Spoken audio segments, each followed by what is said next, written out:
I mean, yeah. of who we Do you know your history? very well. Do you know your history to enslavement? Do you know that? Do you know that history? Do you know where the enslavement part began? My great-grandfather, Dave Spriggs, I think they came from Alabama. I have all that written down. Yeah, he was at the end of slavery. At the end of slavery. So he was probably a young man as slavery ended, and then, then there was change. Raymond, do you know your history to enslavement? Do you know where you had enslaved ancestors? My grandmother, my mother's side, she was born in slavery. Right. But she was one that lived in Liberty, Texas. And the funniest thing, she talked to my brother next to me, he was a little younger than me, because after my grandfather died, they couldn't steal them. My mother didn't want her, and she had a special ed daughter too, sister, and she didn't want them. They tried to stay there by themselves alone, but she had a stepson who lived down the road from her, but my mother didn't want them to stay there alone. Yeah. She came back and talked to my dad and asked if they could bring him here, and he agreed. Yeah. And she lived here until she died. She lived to be 92 years old. Wow. And I would hear her talking about Miss Dejon or someone she called, about who she was working for. And but I couldn't figure out.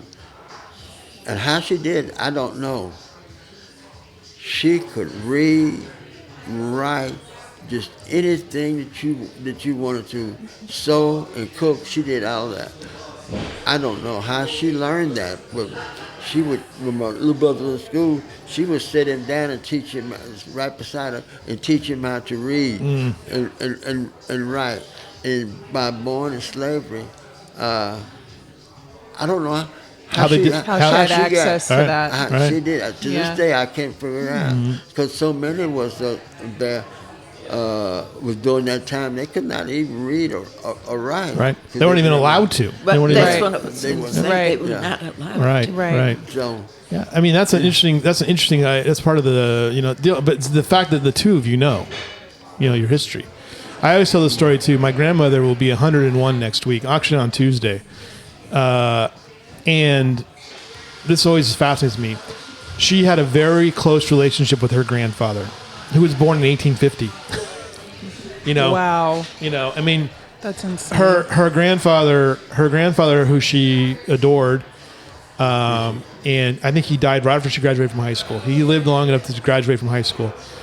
His father and his uncle, or her grandfather's older brother, and then the grandfather's father, all were Civil War veterans. And she knew him, and she remembered him, and she could tell you stories about him. And this was a man that lived in 1850, and so it's just fascinating to think about that, and so she knew the history of that particular family. She still does, she's 101. Like, oh yeah, my grandfather, he died in 1940, so you want to say something, Raymond? I was just thinking about my grandmother when she was still working. She she was married and had a son, and she would take her son with her to work. The people she's working for had a son too. They were the same age. Wow. And they were playing together. Yeah. And this white woman didn't want her son playing with this little black boy. Yeah. And she got my grandmother said, well, I'll just quit. And she left that job. Oh, wow. Right. Sick of it. Yeah. Well, I tell you what, this has been an unbelievable conversation. I could talk to you two all day long. And Lois, it's always good to talk to you. Usually I run into Lois at HEB. Yeah.